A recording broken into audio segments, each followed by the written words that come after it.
entidades que representam as comunidades universitárias da Universidade Federal de São Paulo e a Unifesp e da Universidade Federal do ABC, um evento em 2 lives que está sendo organizado por 2 entidades, foi puxado pela Associação dos Docentes da Universidade Federal do ABC, e a gente vai tratar nessas 2 edições sobre o desmonte dos direitos sociais no orçamento, nos ataques feitos no orçamento no Congresso Nacional, dentro de uma agenda, tanto uma agenda neoliberal quanto uma agenda do próprio governo Bolsonaro.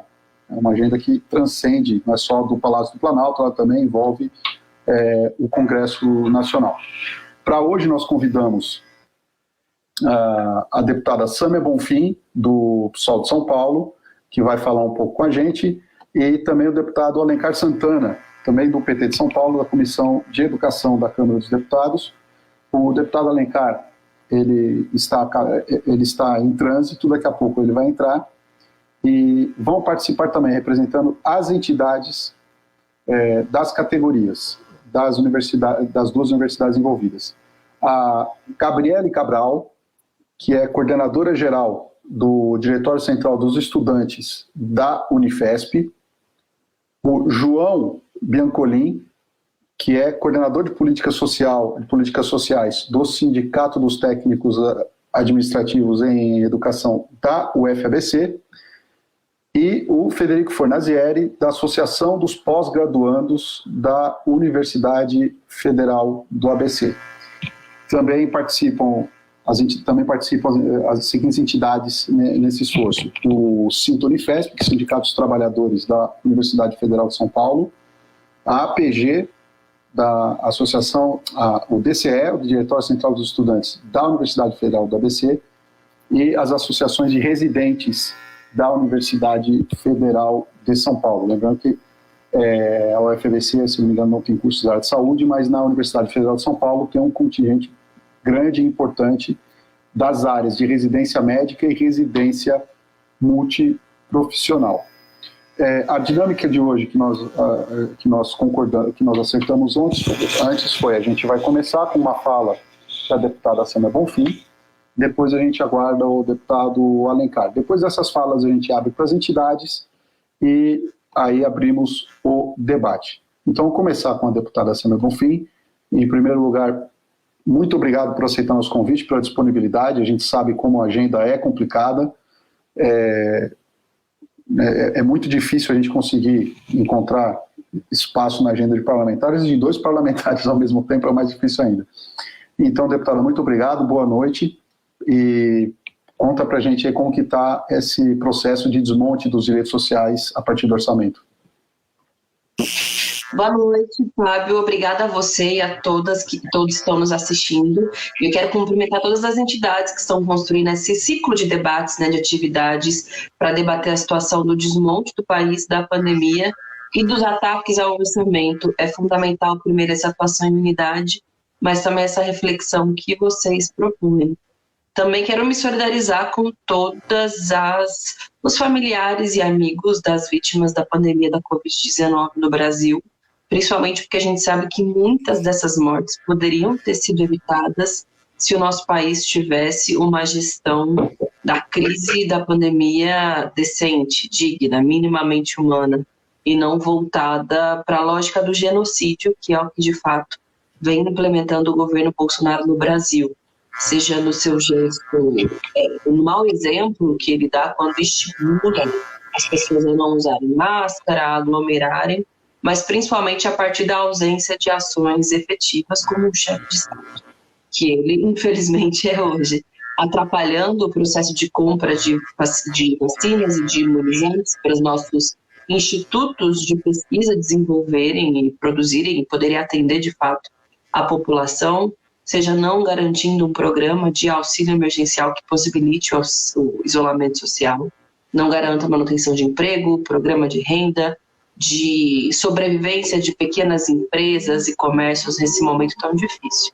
Então, quero, enfim, me solidarizar com todos os familiares e lamentar que a gente esteja nessa situação. E eu falei do tema do auxílio emergencial que é um programa que foi uma conquista da oposição no ano passado no Congresso Nacional. A gente se lembra, o governo Bolsonaro queria sugerir R$ 200 para as famílias sobreviverem no contexto de pandemia, porque dentro do governo Bolsonaro existe, diferentemente inclusive de outros governos de orientação liberal no mundo inteiro, muita dificuldade de compreender o óbvio, que é num momento de crise tão profunda como a que nós estamos vivendo, somente o investimento do Estado é capaz de garantir a sobrevivência dos empregos, das vidas, das rendas das famílias. Pois bem, depois de muita pressão da sociedade e do Congresso, nós conseguimos um programa que garantia R$ 600 para cada beneficiário e R$ 1.200 para as mulheres, mães, chefes de família, justamente compreendendo as dificuldades impostas pelo machismo na sociedade. Pois bem, acabou o programa no mês de dezembro, lembrando que ele teve uma redução abrupta, né, depois do seu encerramento para R$ 300, uma indisposição muito grande em renovar ou apresentar um programa substituto. E agora eles fizeram uma proposta, finalmente, de um programa substituto, mas que vem junto com uma chantagem, que é uma chantagem inadmissível, que é a partir da PEC 186, que é a chamada PEC emergencial. O ponto mais gritante dessa PEC, que seria o fim do piso do investimento em saúde e educação, caiu, felizmente, mas porque houve também muita pressão no Congresso, mas muita pressão da sociedade, porque só um genocida como o Bolsonaro, junto com o Paulo Guedes, poderia imaginar que num contexto em que a saúde precisa ser mais valorizada do que nunca, por motivos óbvios, e que a educação, em especial, os centros, os institutos de pesquisa, ou mesmo as escolas da educação básica, a partir de uma necessidade de adaptação à nova realidade imposta à pandemia, é evidente que, no mínimo, elas não podem sofrer retrocessos, e a proposta era fazer com que estados e municípios não fossem obrigados a ter o mínimo de investimento nessas áreas. Isso caiu, mas ainda se mantém chantagens inadmissíveis nesse projeto. E aí vai ao tema do atrelamento a acionar o gatilho quando houver 95% das despesas dos estados e municípios comprometidas.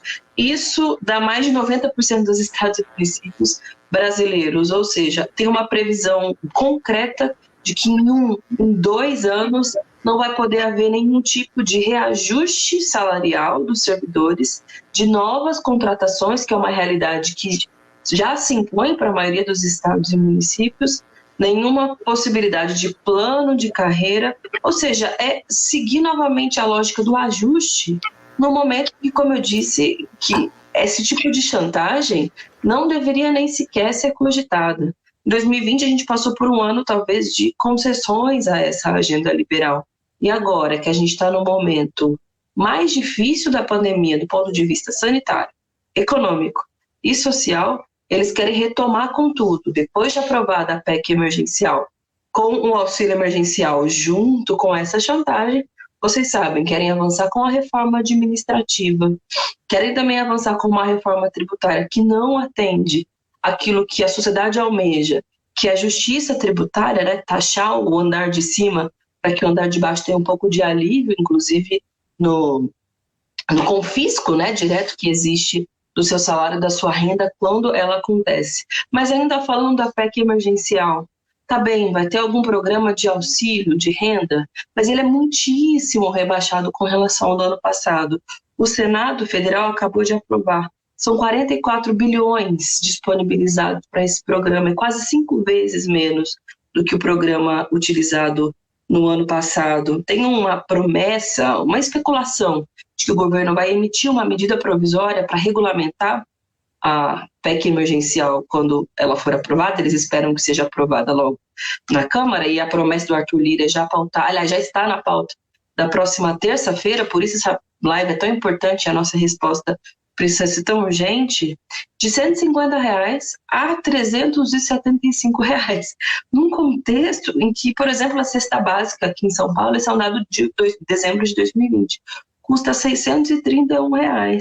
R$150 para as pessoas individualmente, R$375 seria para, enfim, mães, chefes de família, que antes eram R$1.200. E a abrangência seria para 40 milhões de pessoas, e não mais 60 milhões que foi a nossa conquista no ano passado. E é no momento, como eu já disse e repito, mais dramático do ponto de vista social, econômico e sanitário. O que a gente precisaria agora, e aí não é uma grande ideia genial minha, mas é o que vem sendo repetido por os principais cientistas no mundo, aqui no Brasil e os países que lidam da melhor forma possível com essa pandemia. É um processo sério de vacinação junto com o processo de lockdown.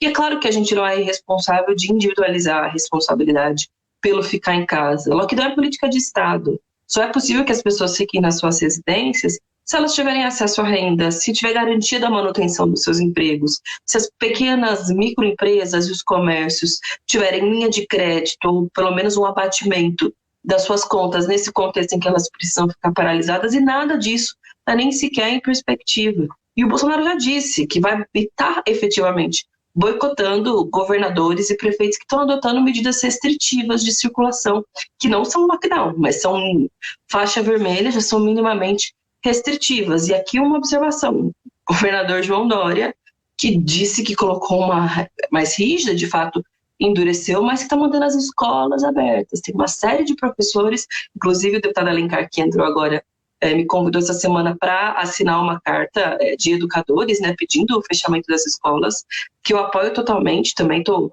apoiando os educadores, porque se trata da sobrevivência desses educadores, das crianças que também podem ser contaminadas por essa nova variante, infelizmente, e dos seus familiares. Então essa é a nossa luta. E aí, mais concretamente, para encerrar, no Congresso, nós vamos tentar, na Câmara, aliás, tentar votar as coisas em separado, né? Vamos votar o auxílio emergencial, e esse tema do ajuste para os estados não tem que estar inserido no tema do auxílio emergencial, até porque se a lógica é um gatilho que possibilite um investimento extra-teto, ou seja, que não precise, que não dependa desse insano teto de gastos, então não precisa ter nenhuma outra lógica de ajuste, tampouco precisa ser um valor tão baixo, porque já que, enfim, possibilita inclusive a parte de crédito extraordinário, de maior endividamento do Estado, tem uma série de saídas, não precisa obedecer a essa lógica do ajuste que, repito, num contexto de pandemia é uma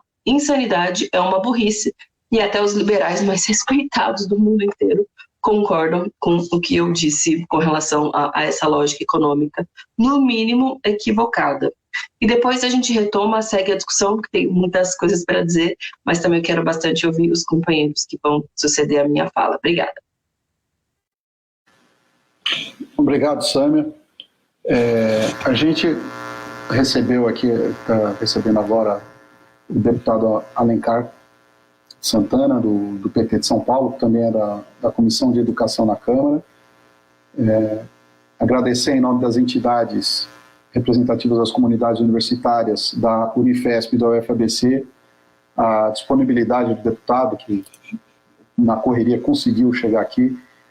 Muito obrigado, deputado. A gente está ouvindo, gostaria de ouvir vocês para explicar, contar um pouco como está sendo esse desmonte dos direitos sociais a partir do orçamento no Congresso Nacional, e ao final a gente precisa também dar alguns sinais para os nossos companheiros, para as nossas companheiras, do que a gente precisa fazer, né, para entrar de vez nessa luta. A gente está há muito tempo só na defensiva, né? O que a gente precisa fazer, ele está pensando como fazer para barrar esse avanço que parece que não tem fim. Então, deputado Alencar, muito obrigado, boa noite. A gente está concedendo aí 10 minutos para a sua fala. Muito obrigado.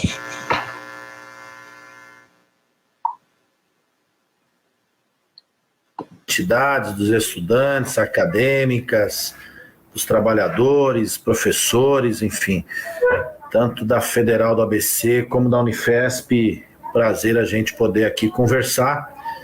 Cumprimentar a Sâmia, pedir também desculpa a Sâmia e a todos que, né, cheguei um pouco atrasado, peguei o finalzinho da fala da Sâmia, e a Sâmia ali sempre uma defensora da educação, desde quando era vereadora e agora muito mais ainda enquanto deputada. Estamos juntos lá nessa batalha. Ora, eu às vezes fico pensando, refletindo o porquê, como, né, de que maneira a gente chegou no estágio que que o Brasil está vivendo. Porque nós poderíamos estar discutindo aqui se seria correto, seria justo, seria adequado. Aliás, cumprimentar todos os estudantes que estejam também acompanhando, nos assistindo aqui nesse momento. Se seria correto, justo, retirar recurso eventualmente da educação para comprar vacina. Se tirar recurso um pouco mais de uma outra área da saúde para garantir o auxílio da educação, enfim, de qualquer outra área social. Mas não é isso. Não é um problema orçamentário tão somente, porque não tem dinheiro, então precisa tirar de um lugar para colocar no outro. Porque se fosse isso, nós podíamos até dizer se tinha justiça nisso, se tinha uma lógica política, se tinha uma razão. Nós podíamos até divergir e dizer que deveríamos buscar alguma outra saída para viabilizar o auxílio, mas não é isso, é uma política clara de desmonte, de destruição, de desconstrução de tudo aquilo que foi construído ao longo do tempo por muitas pessoas, muitas entidades, por muitos movimentos, por muita luta política. É um governo totalmente irracional, totalmente ilógico. Isso para quem pensa, para quem tem um mínimo de racionalidade, porque naquilo que ele deseja ele tem uma lógica. É isso que nós temos que entender. Na PEC, na dita PEC emergencial, na PEC 186, não é que eles estão votando o auxílio e dentro da votação do auxílio estão, porventura, votando outras coisas. É o inverso. Eles estão aprovando uma PEC de desmonte do Estado e estão dando ali de lambuja, como uma chantagem, o auxílio.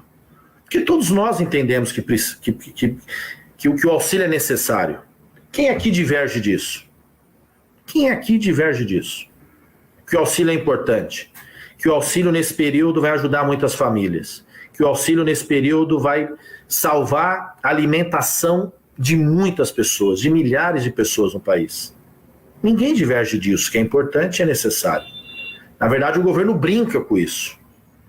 Ele também sabe disso, como ele nega a pandemia, nega soluções, nega a ciência, ele demora para dar e depois quer vir como herói num auxílio que resolve menos da metade do que era o auxílio anterior. E por que menos da metade? Eu peguei essa fala da Sami aqui concordando, porque a condição de vida, os preços, o ano passado, quando o auxílio era de R$600, eram diferentes.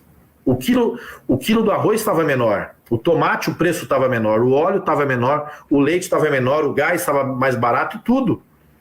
Então ele é inversamente proporcional, né? Aumentou o custo de vida e o auxílio diminuiu. É um contrassenso, porque o governo não está preocupado de fato com a vida das pessoas. Eu, na quarta-feira, eu tive uma grande alegria e tive uma grande tristeza. Eu até me senti mal, vou ser sincero que em determinado período eu me senti mal. Meu pai de manhã conseguiu se vacinar, meu pai tem 79 anos, eu estava em Brasília, quando eu recebi a foto, o vídeo dele se vacinando, a alegria dele, aquilo ali me emocionou. Fiquei aliviado, feliz, né, muito emocionado, e ao final do dia vem a notícia de 1.910 pessoas que morreram pela Covid. Eu falei, né, caramba, eu estava feliz, porque eu tive um familiar ali protegido, mas ao mesmo tempo nós tivemos no final do dia a triste notícia. Aí eu fiz um pronunciamento na Câmara, onde eu disse que eu não gostaria de estar falando sobre aquilo, de estar criticando o governo porque tantas pessoas morreram. Porque não é lógico. Aquilo ali não é algo normal. Porque o normal seria o governo estar atuando para proteger as famílias. Para proteger, ele podia até errar, mas a lógica dele deveria ser a proteção. Mas nem isso. Ele está fazendo totalmente o inverso. Totalmente o inverso. Então, é uma inversão na política, é uma inversão nos valores humanos, é uma inversão naquilo que deveria ser priorizado, é uma inversão naquilo que seria algo racional. E é esse o Brasil que a gente vive. E aqui que nós estamos com estudantes, com a comunidade acadêmica, a educação é um alvo desde o início. Não tem novidade. Vocês sabem disso. É algo que vem desde o início do governo Bolsonaro, desde o primeiro ano. Aliás, a grande resistência popular de manifestação de rua que conseguiu reverter uma coisa do governo foi a manifestação dos estudantes e todos aqueles que defendem a educação durante o ano de 2019. Muita gente foi para a rua. E isso se repete, né? Isso continua. Esse desejo está presente. Novamente, eles tentaram desvincular os recursos obrigatórios, constitucionais da educação, da mesma maneira o da saúde, os 25% e os 15% ou 12% da educação, dependendo do órgão, se é estado ou município, né? Então, isso não acabou. Eles podem não ter conseguido agora, mas isso continuará, porque é uma política por detrás. E nesse aspecto, é o bolsonarismo, mas também é em boa parte, a grande maioria, sendo redundante, do centro liberal, que também deseja isso. Porque eles querem recursos do Estado para outras coisas, para outras finalidades, para outros objetivos. Então, conseguimos... O Senado tirou porque houve pressão, mas outras maldades ali estão. Quer dizer, eles estão fazendo mais uma política de ajuste fiscal muito dura, assim como já fizeram na PEC do teto dos gastos lá atrás, ainda no governo Temer, assim como fizeram outras medidas de retirada de direito social, prometendo um Estado robusto, com capacidade de solução dos problemas, com condições de resolver. É como se o problema do Estado de fazer menos ou mais política fosse só um problema contábil. E não é um problema contábil. O problema é de prioridade, é para onde eu ponho o dinheiro. Então eles querem fazer um ajuste novamente com esse argumento e para permitir, para facilitar a aprovação disso, eles embutiram o auxílio. Mas eles atingem os servidores, quer dizer, ele atinge o serviço público, atinge algumas outras áreas, aqui não vou entrar no detalhe, mas só para dar um exemplo, o próprio fundo do meio ambiente, eles vão pegar essa grana, retiram 9 bilhões do pré-sal que ia para a educação e estão retirando nessa PEC, e por fim estão dando um auxílio limitado, com um valor já limitado, hein? É um valor pré-determinado, num total de 44 bilhões. Escrevam aí. Se continuar a pandemia crescendo devido à não política do governo, e a Sâmia colocou muito bem aqui, peguei também essa parte, o lockdown não é um desejo, não é um capricho, não é porque as pessoas querem ficar em casa, é uma necessidade. E tinha que ser algo uniforme, tinha que ser algo muito bem coordenado, muito bem centralizado, para proteção da vida e até, como consequência, também uma solução econômica. Mas esse governo não tem lógica alguma e a gente fica uma concorrência de... Eu estava conversando com alguns amigos há pouco, aí alguns falaram, não, uma pessoa na mesa falou, não, mas tem que ter, é legal se comprar vacina pela iniciativa privada. Eu falei, mas como assim legal? Quer dizer, alguém vai ter vacina e o outro não? Né? E quem não tiver empregado? Quem não estiver trabalhando? Quem não tiver naquela empresa que comprou a vacina? Como é que vai ficar? A vacina é obrigação. Está sendo permitido que os estados e os municípios comprem vacina. A gente até acha nisso... Fábio, quando estiver acabando, eu perdi a hora. Você me fala, por favor? Já deu? Deu 10 minutos, mas pode encerrar. Pode contar que estamos interessados. Olha só, aí os estados e os municípios vão comprar vacina. Todo mundo, em tese, a gente desobriga o governo federal, como se fosse obrigação dos estados e dos municípios. A responsabilidade é do governo federal. O Brasil é único. Não pode ter divisão de estado mais rico, mais pobre, de município com mais condições ou com menos condições de comprar. Quer dizer, nós temos uma política totalmente insana e aí isso demonstra mais uma destruição do Sistema Único de Saúde. Porque tem cidade que vai conseguir comprar para todo o seu povo, mas tem município que talvez não consiga comprar uma dose. Aquele povo é menos importante que o outro? É isso que está em jogo. Mas, enfim, voltando para a educação e para a PEC especificamente, nós temos que batalhar, nós temos que lutar, e aí a cobrança de todo servidor público, educadores de outras categorias, de estudantes, de pressionar os diferentes deputados, os diferentes partidos, para que a gente vote. Primeiro que retire todas as maldades que estão lá, que para eles é o centro da proposta, né? Para eles é o centro, para eles não é apêndice, para eles é o centro. Porque nós temos que fazer o debate do auxílio. Qual o valor do auxílio? Por quanto tempo? Para quem? Basta. Essa lei não deveria ter mais outros adendos. Eles estão complicando a lei, misturando, como se fosse necessidade de bancar o auxílio, fazer economia justamente em serviços que também atingem o povo mais pobre. Porque quem depende do serviço público é justamente a população mais pobre, que vai na unidade de saúde, que precisa de educação pública e assim outras coisas. Então, o desafio nosso, com a PEC 186 que chegou à Câmara, é desvincular, separar, para que a gente faça um debate limpo. Porque o que eles estão fazendo com a Sâmia, o que eles estão fazendo conosco, com os demais deputados e deputadas de oposição, é uma verdadeira chantagem. Uma verdadeira chantagem. Se vocês querem o auxílio, vocês também aprovem isso. Ora, para nós é uma tremenda contradição, porque a gente quer o auxílio, só que a gente não quer o desmonte do Estado. Portanto, separar é fundamental, mas depende de todo mundo envolver, pressionar, cobrar, para que a gente possa, de fato, fazer um debate limpo e correto da política pública a ser implementado. Bom, por hora é isso. Obrigado pela atenção de todos vocês aí. Obrigado, deputado Alencar. Eu vou passar agora para as representações das entidades, para fazerem as suas falas. Cada uma tem demandas específicas com relação a essa conjuntura que nós estamos analisando aqui. Vou começar com a Gabriele Cabral, que é a coordenadora-geral do DCE da Unifesp. Gabriele, boa tarde.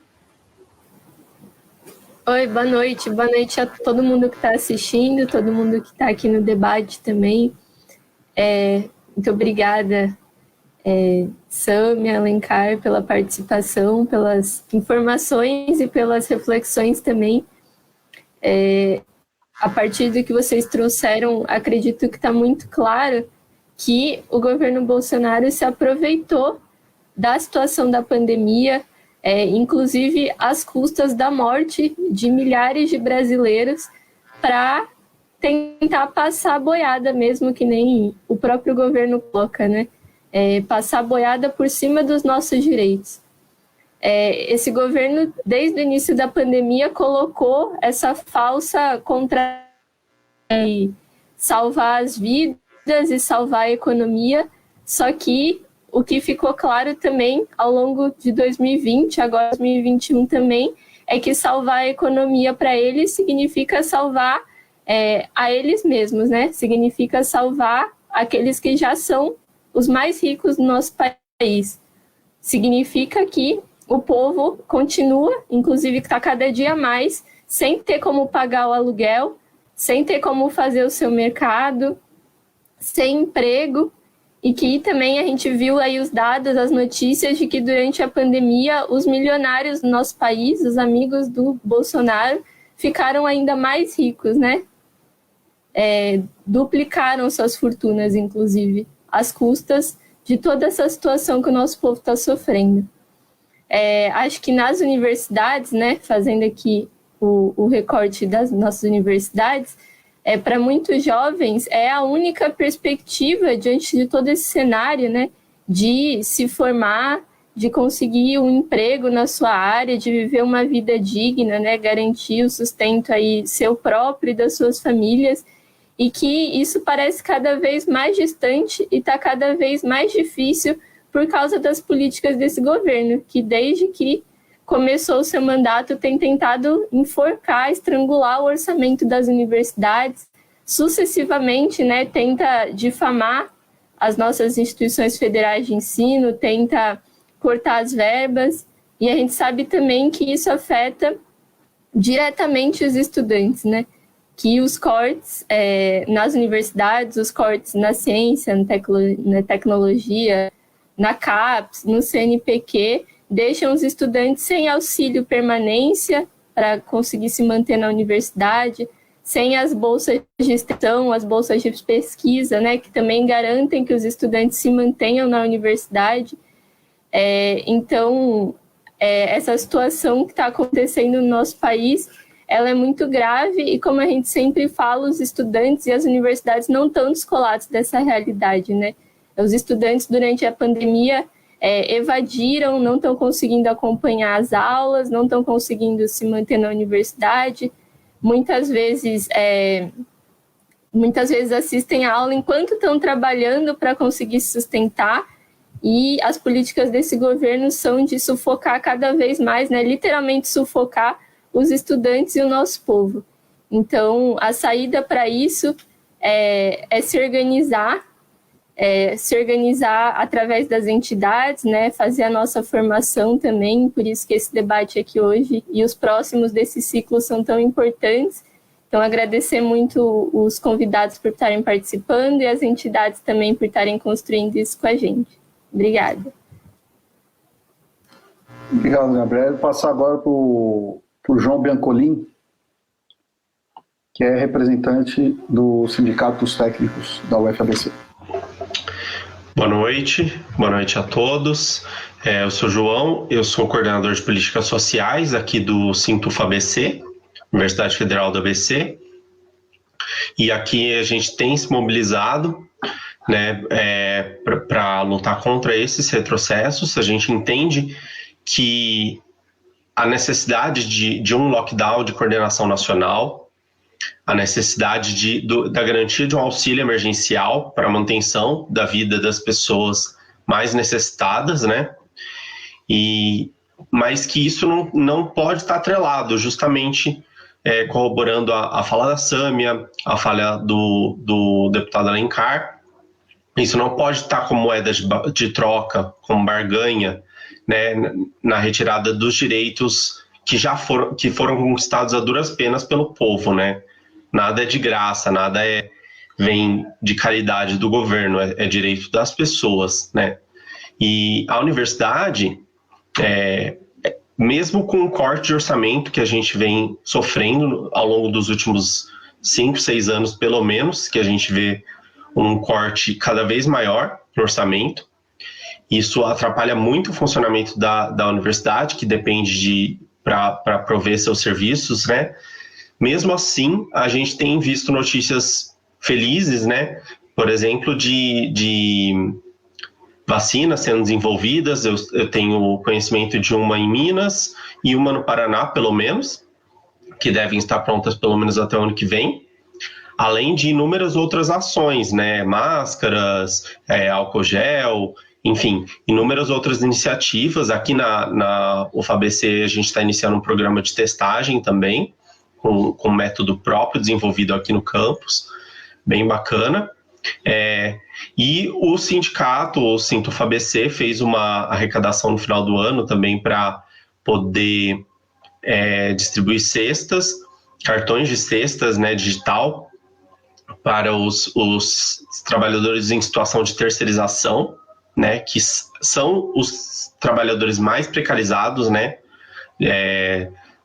em relação à garantia de direitos, obviamente, né, porque as empresas terceirizadas, elas acabam demitindo, né, muito rápido, tem uma rotatividade muito grande, então eles não têm o mínimo de estabilidade, né, e a gente vem discutindo nesse âmbito métodos, né, de conseguir manter um auxílio mais permanente para essa população. E no âmbito nacional, a gente precisa se organizar, como disse a Gabi, né? Eu acabei de sair de uma reunião da CSP com lutas, né? A Central Sindical e Popular. A gente tem se mobilizado enquanto servidores públicos, junto com outras categorias. A gente vê muitas categorias de servidores sendo atacadas, como é o caso dos bancários, como é o caso da Petrobras, né, que a gente viu os últimos escândalos aí da atuação do governo, que está tentando segurar o preço da gasolina na marra, né, causando uma desestabilização, inclusive internacional, né, que é culpa desse atrelamento do preço ao dólar, né. Então eu agradeço muito ao deputado Alencar e à Sâmia, que estão atuando no Congresso Nacional, e pensando que essa PEC ela precisa ser modificada, né? Mas ao mesmo tempo a gente entende que R$250 não é nem de longe, né? Que seria a média, né, do valor proposto pelo governo. Não é nem de longe vai suprir a necessidade da população, né? Ainda mais se a gente tiver um lockdown de fato, coisa que nunca houve no país, né? E a gente vê que o governo resiste muito nisso, justamente para que os governos locais, né, estaduais, municipais, fiquem com o ônus, né, de tentar implantar uma política ali meia boca, sem sucesso, que não vai ter garantia, né? Porque você fecha as coisas numa cidade, na outra cidade não fecha, as pessoas vão para outra cidade para, enfim, fazer qualquer outra coisa. Então isso não é eficaz de fato, né? Então a gente tem que lutar para ter o auxílio, para a garantia de vacinas, né? Nesse ponto eu vou discordar um pouquinho do Alencar, mas porque já não tenho mais ilusões de que o governo vai se mobilizar de fato para adquirir mais vacinas, que está chegando a conta-gotas. Então eu acho que, de certa forma, as cidades e os estados tinham que se mobilizar, né? Inclusive, logo depois que surgiu as primeiras notícias de que estados, né, por exemplo, João Dória, ia negociar vacinas, no dia seguinte, o governo soltou uma nota dizendo que ia comprar a vacina da Pfizer, da Janssen, né? Mas com uma cláusula de exclusividade. Então, ele demora para comprar, mas não quer que os outros entes federados comprem, né? E a gente sabe aonde que vai levar esse tipo de política, né? Enfim, eu acho que é isso. E agradeço pelo convite, pelo debate.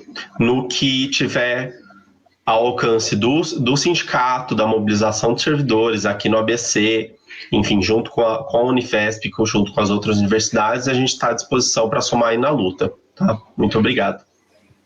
Obrigado, João. Passo agora para o Federico Fornazieri, da Associação dos Pós-Graduandos da UFABC. Muito obrigado, Fábio.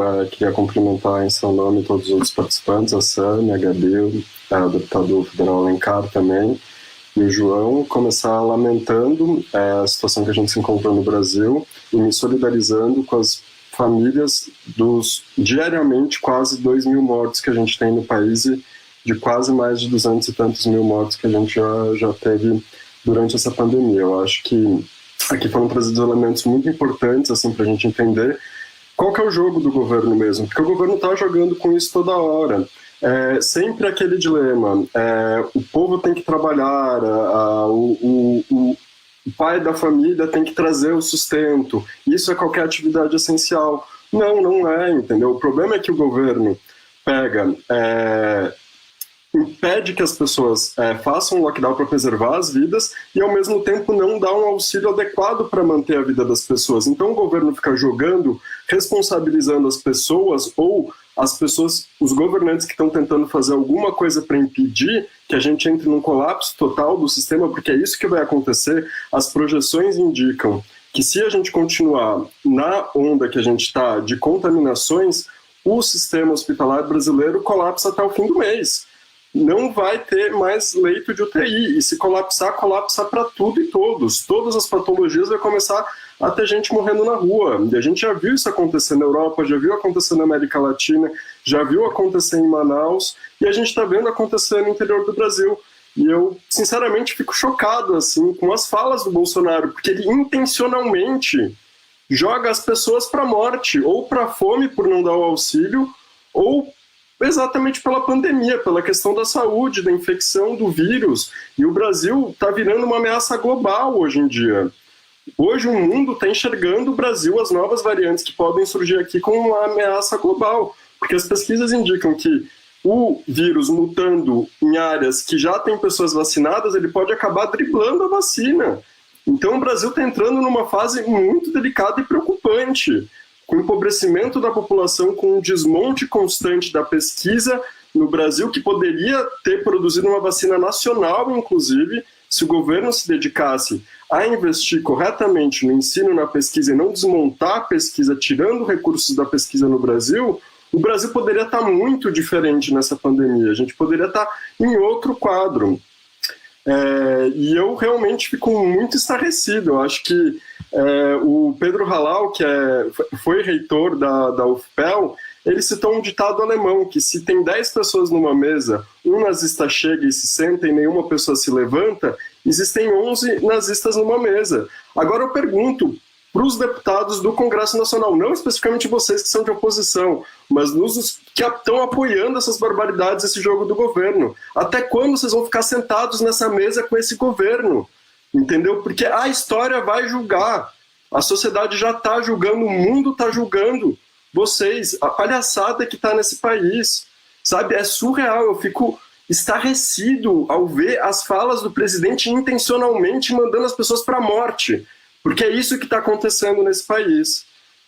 Desculpa a revolta, sim, mas é que é realmente revoltante e chocante, mesmo que está acontecendo. Eu acho que, enfim, as questões orçamentárias têm que ser discutidas e o governo continua jogando nessa dicotomia. Ó, vocês querem auxílio, mas então vamos ter que desmontar um pouco aqui. E assim o Estado brasileiro vai se esvaindo, a população vai morrendo, a população está empobrecendo, tem cada vez mais pessoas morando na rua, passando fome.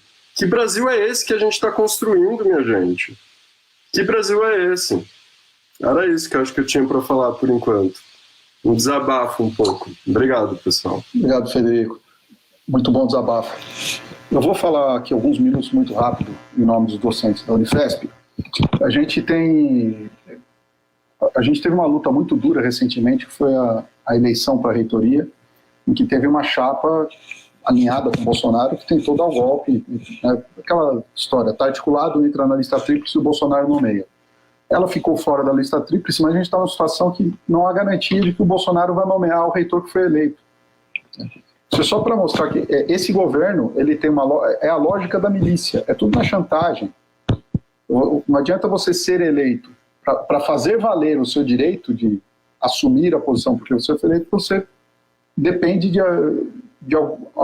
algumas pessoas que estão ali e vai saber qual é o interesse, né? Então, a gente tem uma situação muito grave hoje nas universidades. O ano de 2020, na Unifesp, por exemplo, a gente teve a maioria dos campi da Unifesp conseguindo fechar as contas sem entrar em profundo déficit, porque como estava todo mundo em casa, não tinha as contas do custeio normalmente. Mas mesmo assim fechou apertado.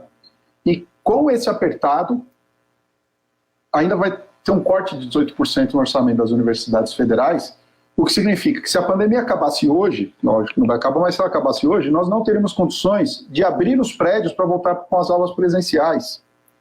Então, é um estrangulamento muito sério. Agora, eu me lembro muito, eu vi uma vez uma análise do deputado Alencar, lá em Guarulhos, que ele falava, o Bolsonaro não é burro, o Bolsonaro é mau. Ele precisa parar de chamar o Bolsonaro de burro. O Bolsonaro, ele faz muito bem o papel da distração pública. E ele é muito bom nisso, muito inteligente nesse papel de fazer a distração pública, de cuidar do gado dele, de manter esses 30% cristalizados de apoio. Mas eu acho que a gente precisa sempre enfatizar que sem Bolsonaro não há Guedes. Só existe Paulo Guedes porque existe Bolsonaro. Um debate eleitoral político limpo, sem fake news, sem a idiotice como um princípio do debate público, ele não teria espaço para uma agenda neoliberal. É aquilo que a Naomi Klein coloca, que o neoliberalismo ele precisa de uma ditadura, de uma tragédia climática, de uma guerra. O que está sendo feito no Brasil é muito parecido com o que foi feito no Iraque depois de 2003. uma destruição completa, tremenda, para que a iniciativa privada tome conta. E a saúde e a educação, elas estão nesse jogo. A educação, o Lehman está de olho em toda a educação, né? E as empresas de saúde, elas querem, estão tentando fazer no Brasil o que foi feito no Iraque, sem disparar um tiro. Então, quando a gente vê a Globo News, o pessoal fala, o Bolsonaro disse um monte de absurdo, mas o Paulo Guedes não é racional. O Paulo Guedes, sem o Bolsonaro não existe a agenda do Paulo Guedes. Isso precisa ser mostrado para as pessoas, tá? E eu queria apontar também que a censura às universidades, aos professores das instituições de ensino, ela está apertando cada vez mais, porque as universidades se tornaram o último local em que há liberdade de expressão. A imprensa está dominada, até a rede social, a polícia está vigiando, foi preso um menino em Uberlândia por causa de um tweet, em flagrante. Então, e por isso o ataque às universidades, aos professores, porque você precisa, aos estudantes, porque aos servidores públicos, porque o fato do servidor público ser estável é garantir o último local da estabilidade do emprego, e por isso querem contrabandear nessa PEC e acabar com a estabilidade do servidor. E eu acho que a gente está no momento que a gente precisa arrumar um jeito de ir para a ofensiva. Porque senão fica todo mundo... Eu fico meio indignado aí. O meu agradecimento a Sam e ao deputado Alencar, porque muita gente reclama, a oposição, o que a oposição faz?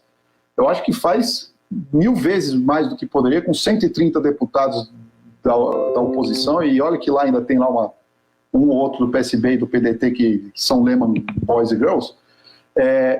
O que vocês fazem lá com 130 é uma coisa notável, é espetacular o que vocês fazem com 130 deputados na oposição, alguns poucos senadores.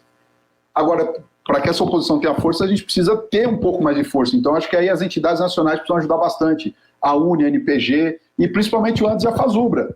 O Andes e a Fazubra precisam ser machos com o Bolsonaro como foram com a Dilma, gente. A gente precisa ir para cima dos caras. Precisa ser forte contra o Bolsonaro, porque eles estão passando tudo, estão passando a boiada. Antes de passar para a Sam e para o deputado Alencar, eu quero chamar para a semana que vem, a gente vai ter outro debate, esse mediado pelo professor Salomão Ximenes, presidente da UFABC, com o deputado Ivan Valente e com o deputado Alexandre Padilha. Então, sexta que vem, no mesmo horário, não percam.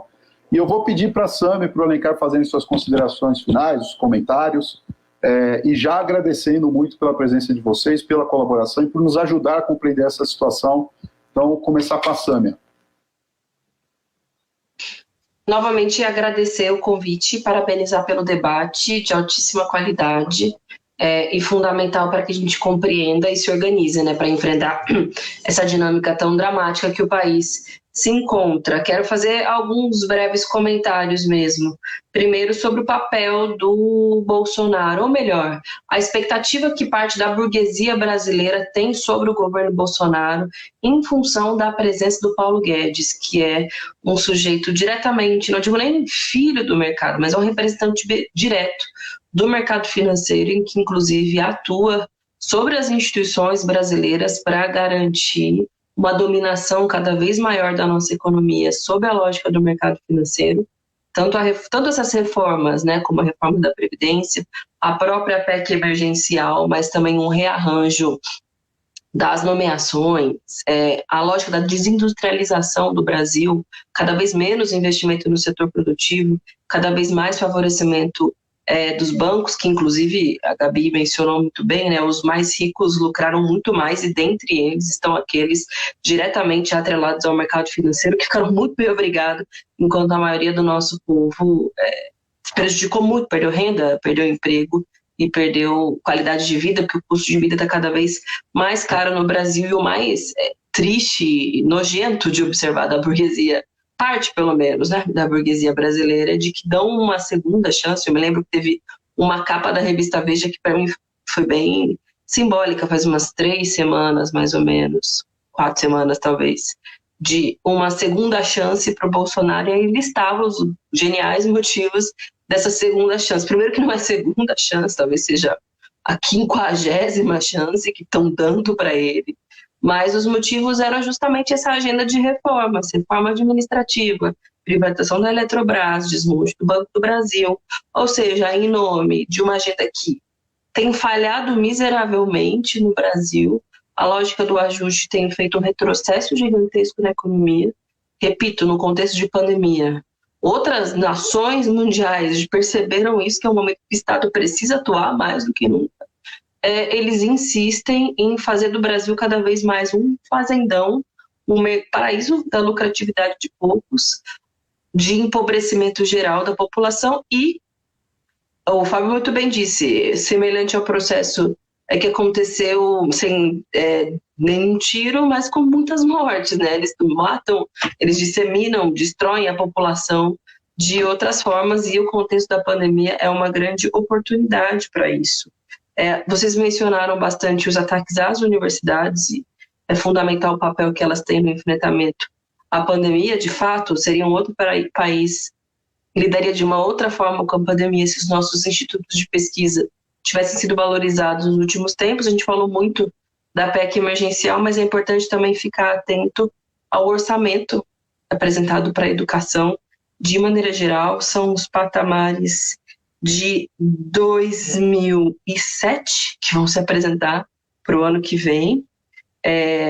Ainda que tenha um crescimento com relação aos 2020, as necessidades de 2021 são muito maiores, porque justamente pelas adaptações necessárias que a pandemia impõe, principalmente na área da assistência estudantil, de equipamentos tecnológicos e de uma necessidade de valorização da pesquisa, e aí também trazer um dado da CAPES, são cerca de 3 bilhões de reais previstos para investimento na CAPES, e isso é mais de 3 vezes a menos do que no ano de 2015, por exemplo, que foi o ano que começou, né, a decrescer bastante o investimento na educação e que é um marco bastante simbólico, não à toa, o ano de 2015, para o nosso país.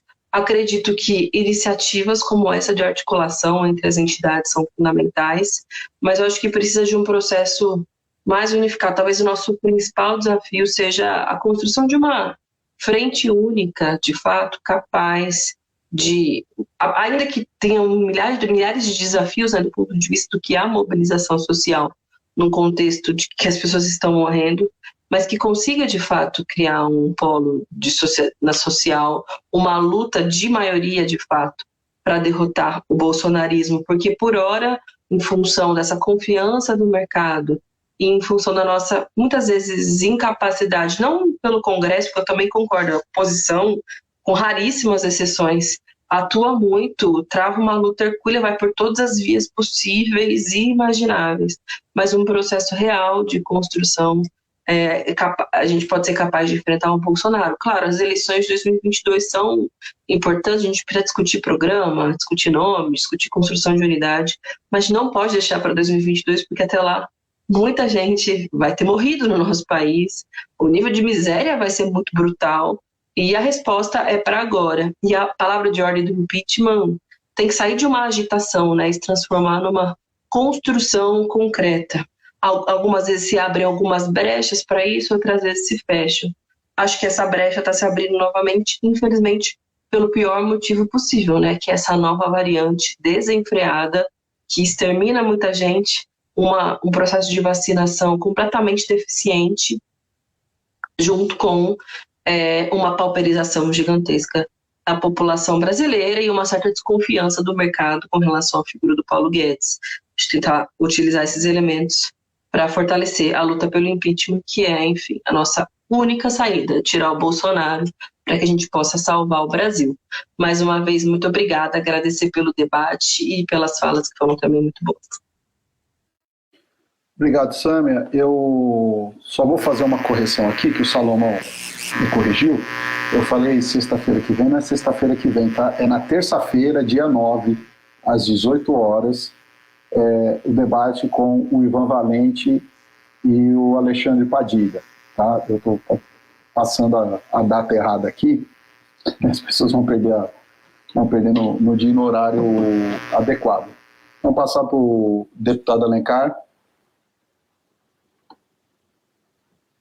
Obrigado mais uma vez, Fábio. Parabenizar todos que se manifestaram, o João, a Gabi, o Federico, o próprio Fábio, a Sâmia aí pela participação, né? Prazer aqui estar ao lado dela, à distância, né? conversando com vocês, fazendo essa reflexão política. Enfim, todas as falas aqui, cada um abordando um ponto, o Federico aí fazendo um desabafo, diria que até um pouco mais emotivo, mas ao mesmo tempo racional, né? De tudo que significa esse governo. Eu dialogando um pouco também aqui com o João, não é que eu sou contra soluções alternativas, é que as pessoas precisam ter muito claro quem é o responsável. Porque o presidente, e aí o Fábio lembrou disso aqui, a gente acha e fala, todos nós falamos isso no início, o cara é um maluco, o cara é um doido, o cara é um despreparado, mas o Bolsonaro tem uma lógica. Nós podemos divergir da lógica dele, e aparentemente a lógica dele é algo, para quem tem um mínimo de civilidade, algo totalmente irracional. Mas ele tem uma lógica. E ele está... Gente, hoje, essas paralisações que, por exemplo, teve em São Paulo, aquilo ali foi algo organizado pela tropa bolsonarista, perante os caminhoneiros que reclamam do diesel, mas e o Bolsonaro consegue colocar a culpa no outro. Ele limpa a mão dele, ele tenta dizer que não é com ele. Lógico que é um momento muito grave, muito delicado, muito difícil e preocupante, mas ao mesmo tempo que nós vamos achando algumas saídas, ele vai se eximindo da responsabilidade, né? O que ele fez hoje, olha só, mais uma barbaridade. Quem for a favor do lockdown não vai receber incentivo da Lei Rouanet. O que tem a ver uma coisa com a outra? Ele pôs um critério pessoal, político. Ele pôs um critério pessoal. Não está previsto na lei. E ele estipulou um critério. E olha só, o lockdown é uma medida sanitária para preservar a vida, os cuidados, e ele é contra duas legislações, a Lei Rouanet especificamente, contra o próprio lockdown, punindo quem obedece ou quem faz. Quer dizer, é algo muito, muito insano. A Unifesp tem medicina, né? Então, com todo respeito aos médicos, porventura, estudantes que estejam acompanhando. Hoje tem gente em dúvida daquilo que o médico receita. Você não sabe se o cara está receitando porque é ciência ou porque ele é um militante político. Não que o médico não deva militar, pelo contrário. Pode militar médico, advogado, economista, professor, policial, não tem problema. Só tem que fazer a função dele na função dele de maneira racional. E o médico a partir da ciência, do conhecimento, não por uma opinião política. Então é algo muito, muito complicado que nós estamos vivendo.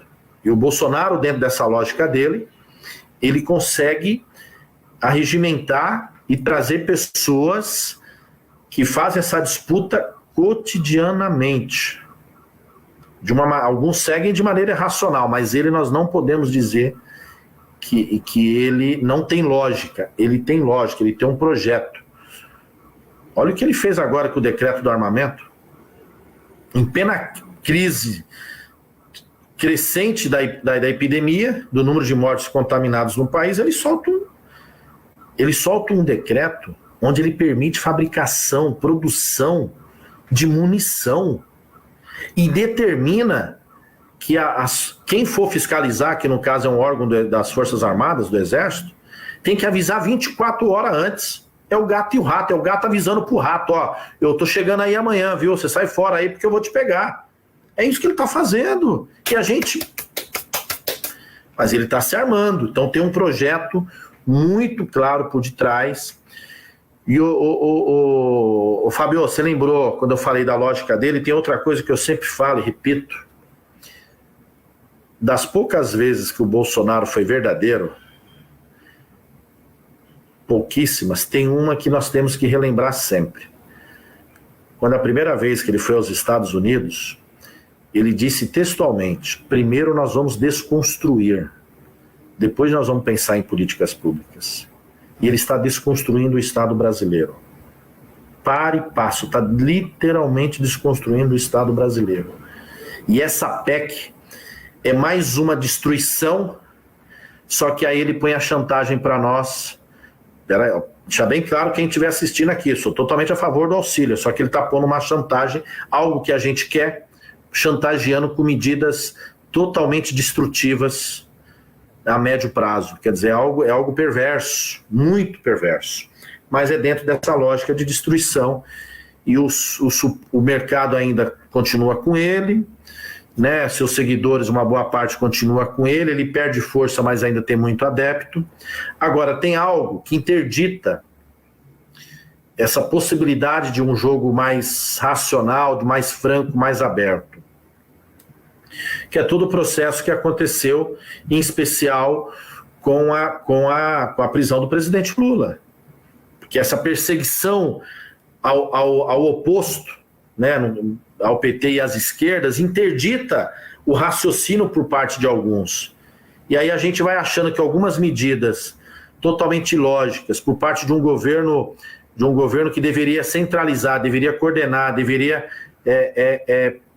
fazer ou buscar soluções conjuntas, parece que é algo normal, porque a gente está interditando, né? Até o Dória daqui a pouco está sendo chamado de comunista, porque é algo totalmente irracional nesse processo. Então, nós temos que combater as medidas deles concretas, pontuais, mas nós temos que ter em mente qual é o projeto final, qual é a lógica desse projeto.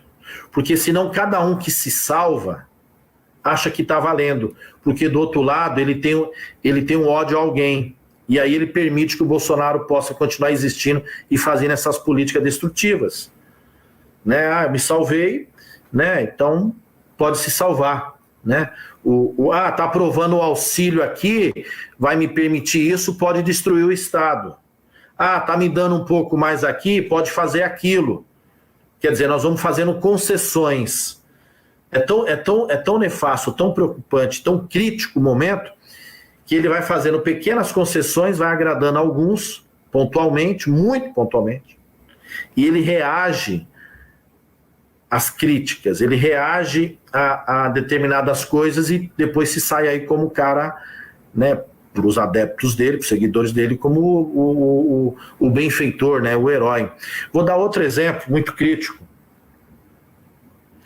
Gente, nós estávamos discutindo no final do ano, no começo de janeiro, com muito mais intensidade, ainda presente esse debate, se a gente deveria vacinar ou não. Não é qual vacina, quanto custará a vacina, de onde virá o dinheiro para pagar. Para cloroquina tem, para vacina não. De onde virá a vacina, de se é boa ou ruim, não estou entrando nem nesse mérito. Como será distribuída pelo ministro da Logística, o general, imagine ser general numa guerra, né? Seria um caos. Nós estamos discutindo se tem que vacinar.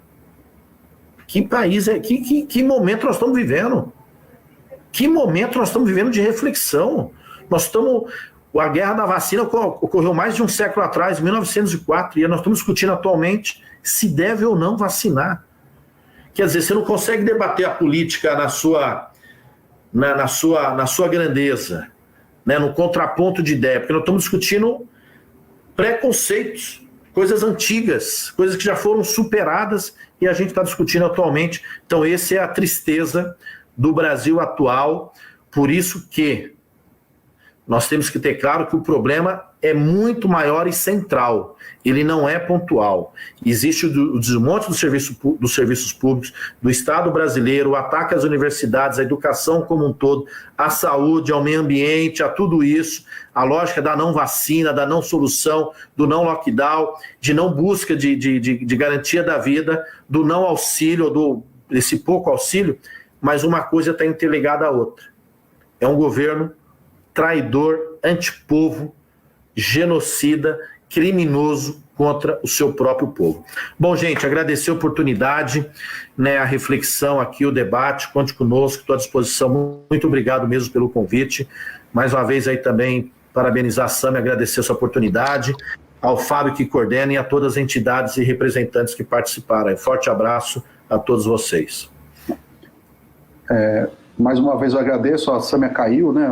Agradeço o deputado Alencar, a Sâmia, as entidades que estão aqui. Na próxima terça mais uma vez, estudantes, pós-graduandos, técnicos e docentes das duas universidades representados aqui, a partir das 18 horas, com o professor Salomão. Fabio, me permite? Pois não? Sim, claro. Eu quero agora até fazer um pedido a vocês já estão fazendo aqui de uma certa maneira, mas pressionem os diferentes deputados sobre a PEC emergencial, cobrem deles a divisão do debate. A divisão do debate.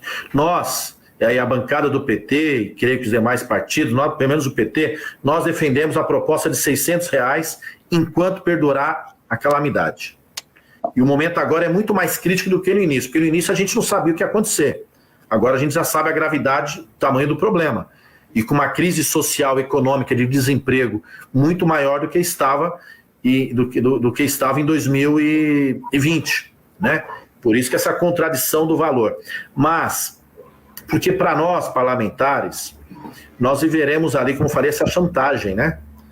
Porque eles querem dizer o seguinte, o auxílio está aqui, mas para aprovar o auxílio vocês têm que aprovar aquilo que para nós é um desastre, né? O auxílio é só um pequeno prêmio, né? Diante da olha, eu vou fazer tanta maldade, eu te dou algo bonzinho aqui que você quer. Essa pressão, como lá no nosso tempo de contraponto, ele é muito curto, porque o presidente da Câmara vai tentar aprovar isso tudo na semana que vem, e na nossa defesa, no nosso contraponto perante toda a sociedade, o povo mais humilde que está precisando do auxílio, nós vamos fazer o debate sobre o valor do auxílio e o tempo, muito mais central. As demais coisas, a gente não consegue fazer todas elas num espaço curto de tempo.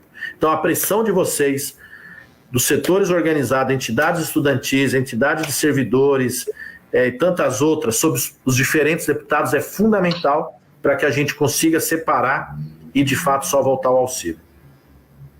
Certo. É muito importante a gente saber para onde que a gente corre, para onde que a gente bate, porque realmente o governo deixa numa situação confusa e na lógica da chantagem, na lógica da milícia, né? Então, para manter o emprego, você tem que receber menos. Para receber o auxílio, você tem que ceder direitos. Desde o Temer tem agido dessa forma. Então, quero agradecer a todos aqui. Mais uma correção, como muito bem me lembrou o Salomão, mais uma vez, obrigado, Salomão. Terça-feira, às 19 horas, com o Ivan Valente e o Alexandre Padilha. Tá? Então, até terça, muito obrigado a todos. Tchau e até a próxima.